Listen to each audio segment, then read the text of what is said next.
This is the last ride for LeBron James in Los Angeles colors, the purple and gold. Thanks for tuning in this video, guys. As always, it's your boy Wraith Hoops. Make sure to like this video, comment, and subscribe. Turn on those post notifications. Let's get right into the good stuff.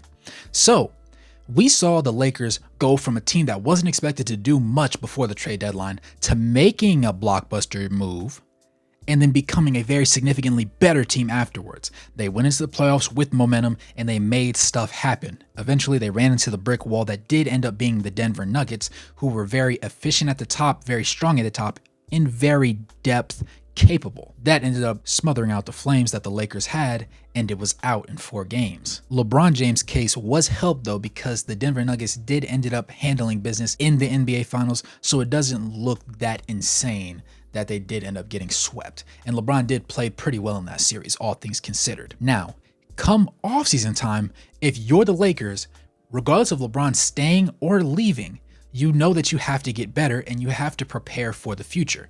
Now, before, people were criticizing their front office for not making the moves to put them in the best positions to win now and make things happen, considering that they got LeBron James. It was like, okay, we have LeBron, cool, but LeBron can't win alone. He can do some incredible things alone, but he cannot win you a championship on his own. And at this point in his career, at 38 years old, you don't want to sit there and labor him in the regular season and then have him running on fumes in the postseason, because really that's what happened last season.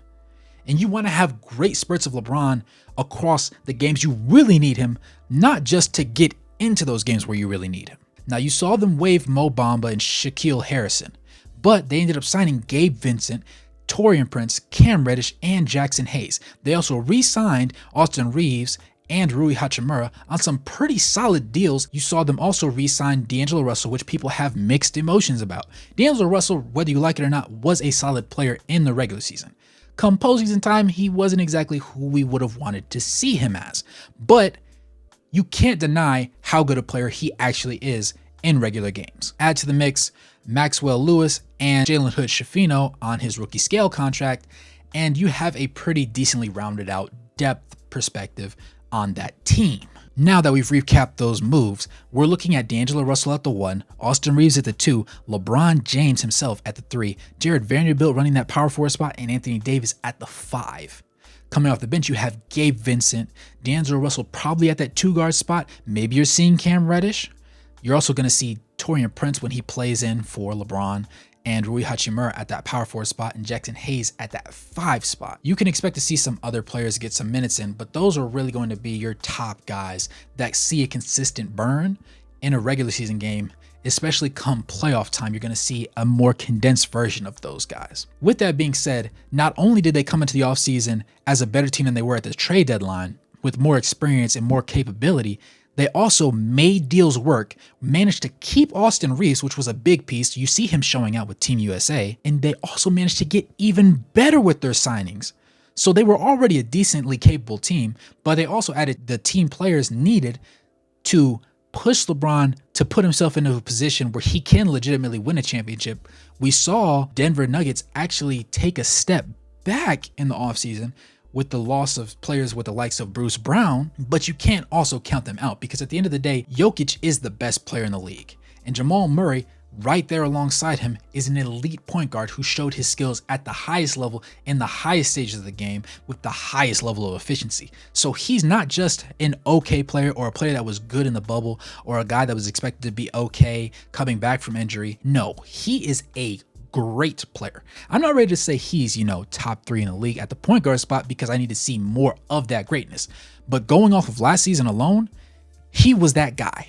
And you pair him with the best player in the world at the center position and just overall being Nikola Jokic, and you just have a 1-2 tandem that is elite and will give you the opportunity to win games that otherwise you wouldn't be able to win with one or no superstars. With that being said though, we're talking about LeBron James. And LeBron James always seems to find his way into situations that most other guys can't do and simply can't put themselves in the position to do.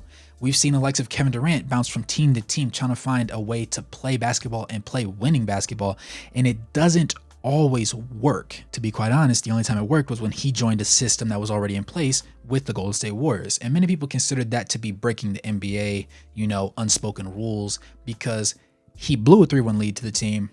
then joined that team that blew a 3-1 lead, and it took all of that star power just to beat LeBron James. We're expecting the Suns to be a contending team going into this next season. We're expecting them not to just be contenders, but to, at the very least, their floor is the conference finals, in my opinion. The ceiling is a championship, but they have to go through Denver. If they don't play the Warriors, they're definitely going to have to play the Lakers. So there's a high level of expectation for them. Kevin Durant hasn't always produced in those levels, but we expect LeBron James to because we consistently put him in those roles and he gets the job done. Admittedly, he's made the finals 10 times. Now, he's only won 4 of them, but we're not going to sit here and act like he's just been garbage in the other 6 because he's been a phenomenal player, really with the exception of only the Mavericks one. Looking at things from a roster construction standpoint, this is a very solid team that he's been blessed with this upcoming season. So the expectations for the Lakers are going to be to fight to get in the finals and win a championship in this last hurrah year for LeBron, because as I said, there's no guarantee for him. We did see Bronny come down with a heart condition after he had cardiac arrest, ended up getting rushed to the hospital earlier this offseason while he was practicing with his team over in California at USC. But you can still expect that no matter what team gets Bronny, assuming that he is healthy enough to play in the league and it's not a career altering or career possibly ending issue and complication with his body, you can expect LeBron to leave the Lakers after this season. Under that assumption, you still have D'Angelo Russell, you still have the Austin Reeves, you still have Jared Vanderbilt, you still have AD. Now, this starting 5 isn't exactly the sexiest thing in the world, but still having Anthony Davis under contract for another year does afford you the ability to prove to him why he should stay. You're going to have the money, you're still going to have a great cast of players around him, but you're going to give him the opportunity to be the number 1 guy on this roster, which is going to be very important because if I'm Anthony Davis, I haven't been the number 1 guy since I was in New Orleans. They tried to have him be the number 1 guy when he first came to the Lakers, but that didn't pan out so well. So you had to have LeBron take that step back up as that boss, and to their credit, they got a championship out of it. Now, since then, things haven't been exactly perfect, and you've seen LeBron kind of regress, as father time tends to do to players. Now, LeBron is still playing greater than any other player at the age of 38 in NBA history, and to me, he's still a top 10 player in the league.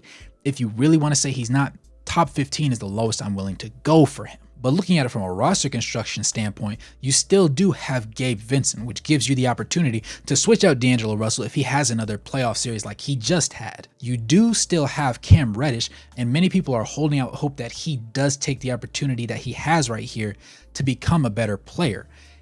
Honestly, if Cam Reddish doesn't take that next step as a player right now, this is it for him. I'm prepared to say it. We see Ben Simmons over with the Nets having his opportunity to really just change people's perception. I think this is the last opportunity we're going to see for Cam Reddish because he's done less in a similar amount of time. That being said, we know who Taurean Prince is. He's not going to ever really be an all-star caliber player for you. He's a decent rotation piece, just like Rui Hachimura is. But Rui Hachimura has really progressed that past season, and you saw Austin Reeves also take that next step.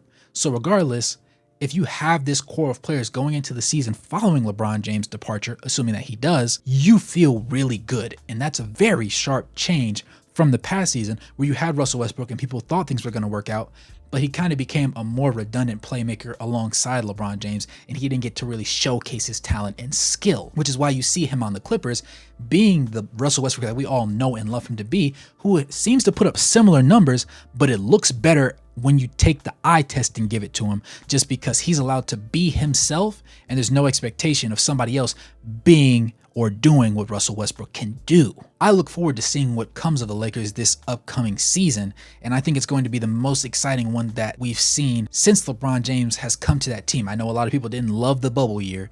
I personally enjoyed it because it gave the feelings of the old AAU basketball environment and 8 a.m. games where there's not really a lot of people there, but you woke up, you come to hoop. If you're really about it, you're going to play well, you're going to get the job done. With that being said, good morning, good evening, good night, no matter where you are on the globe watching. Thanks for tuning into this video. Make sure to like, comment your thoughts, smash that subscribe button, and turn on those post notifications so you can catch the next video that drops. As always, I'll catch you guys in the next one. Peace.